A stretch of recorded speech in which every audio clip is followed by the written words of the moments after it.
Welcome once again to Lehto's Law. Here's Steve Lehto. Quite often, stories I talk about pop up in the news more than once. Sometimes there's follow-ups or slight updates, and someone will send me a story, and I'll go look at it, and say, hey, I think that looks familiar. And I realize, I've already done that story. But it also happens where something so strange happens more than once in different parts of the country that I look at it and go, that's got to be the same story. And it's not. And that's the scary part.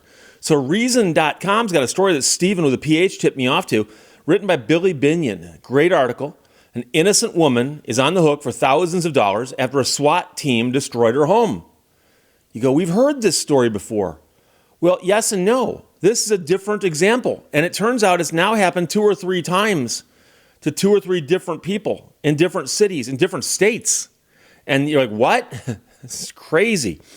In June of 2022, law enforcement showed up at a modest home in South Bend, Indiana.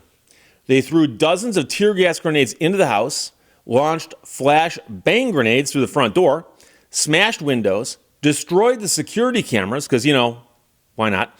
Punched holes in the walls, ripped a panel and fan from the bathroom wall and ceiling, ransacked and tossed furniture, tore the curtains down, broke a mirror, and busted storage containers. The tear gas bombs left openings in the walls, floors, and ceiling. Shattered glass was everywhere, and a litany of personal belongings were ruined, from clothing, beds, electronics, childhood drawings, and family photos. Now, the police weren't just doing this for the fun of it. They were looking for a guy. They were looking for a fugitive who is now behind bars. So you go, good, they got the guy while he was in that house. No, he wasn't in that house. That was just a mistake. Law enforcement did not get the man at the residence on East Calvert, as he did not own that home, did not know the owners, and had never been there. The police just kind of made a gigantic mistake. The actual owner of the house, who was not connected to this in any way, was not a suspect. She was punished anyway, as the government left her to pick up the tab after officers dismantled and wrecked much of her house. So they showed up, they trashed the place, they said, oops, he's not here. And they left. Will you pay for this? No, we don't do that. So it was a bad investigation. An officer attempting to locate the man looked him up on Facebook and concluded mistakenly that he was accessing Facebook from an IP address tied to the house here that they destroyed. Turns out he wasn't. That was just a mistake. Numbers can get real confusing, So on June 10th, 2022, upon surrounding the house, police ordered the occupants to leave. So there was a 15-year-old boy home, and he actually came out with his hands up. Police immediately conceded on body camera footage that he was not who they were looking for. And yet they placed him in handcuffs, put him in a caged squad car, and took him to the police station, just in case. A neighbor called the woman who owned the house to let her know that something dire appeared to be happening outside her home, prompting her to return to the residence. When she got there, she told them that the man they were looking for was not inside, because she had no idea who he was, and that her security cameras were there, and she could have used them to tell them if anybody's inside, but they had been destroyed. And so the SWAT team, along with a backup from the St. Joseph Police Department, proceeded to do what they did. Over 30 officers were involved in trashing the house. The result forced her and her son to sleep in the car for several nights as the toxic fumes lingered, while her daughter had to stay elsewhere until the space was safe to live again. So she is employed as a medical assistant, does not dispute that the police had a warrant for the property, mistaken as it was. What she does dispute, however, is that the government can leave her to shoulder the financial burden of their mistake. There's no question this was a mistake, okay? After contacting the police department and the county and others, she received a mixture of no comments and people handing off the responsibility to each other. So now she's filed a lawsuit in St. Joseph County Circuit Court. A year and a half now after the raid, those agencies have paid her nothing. Her home insurance helped in part, but declined to pay the full amount because they say, well, we don't have to pay for it. This is not something covered by the policy because this is governmental action.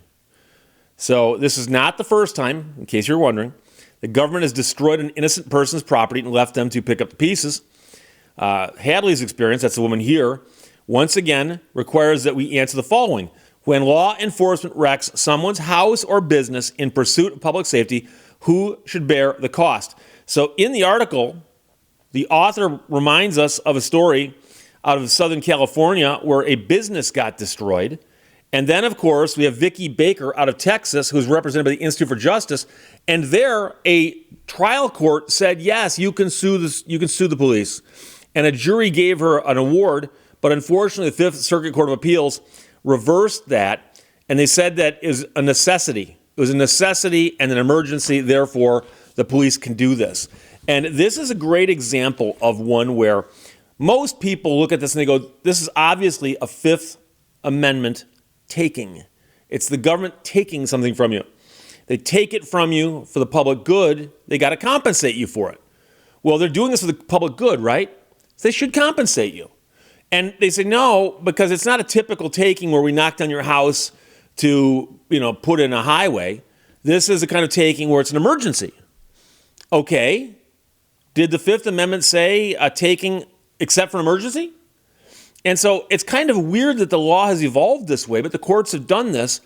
And it's almost like, I guess, the legislatures need to step up and say, okay, when the police destroy a house and there is a mistake involved in particular, and it's the wrong house, they ought to pay for it. But it seems to me that if the police are chasing somebody and they run into my house and the police feel the need to destroy my house to get the person out, I think I should be compensated for that. I think I should. So if the Constitution won't do it, the legislatures would need to step in and do it. Is that going to happen? No. And so I really wish that one of these cases makes it, and one of them will, up to the Supreme Court, and that SCOTUS will look at this and go, gee, it's a taking. A taking is a taking is a taking. It's not takings and emergency takings. It's just takings. So this one, again, here's what often happens.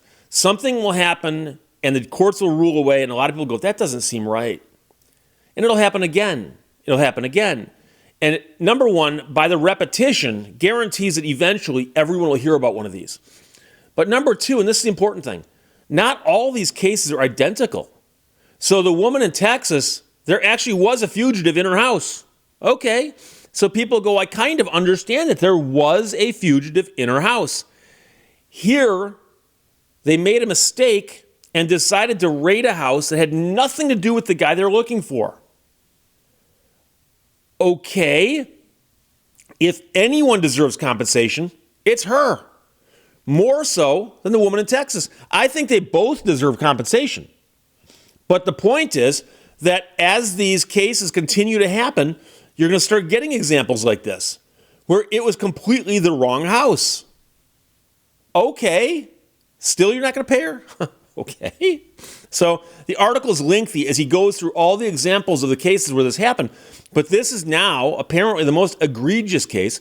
She's got a lawsuit pending. We'll see what happens. But the problem, of course, is no matter what happens at the trial court level, when it goes up on appeal, there's a very good chance the appellate court's going to go, it was an emergency. It was a necessity. Therefore, they don't have to pay you. Even though there shouldn't be a connection there. I don't think that it matters if it's an emergency or a necessity. I mean, they claim it's a necessity when they take your house to put in a freeway. That's a necessity. They pay you for it. So, Stephen with a PH, thanks for sending it. Billy Binion wrote it for Reason.com. This innocent woman is on the hook for thousands after a SWAT team destroyed her home, and no one wants to pay for it. Questions or comments? Put them below. Let's talk to you later. Bye-bye. Thank you for watching Lehto's Law. I'm thankful for the 3-ounce Ziploc bag. It gives me somewhere to put my savings.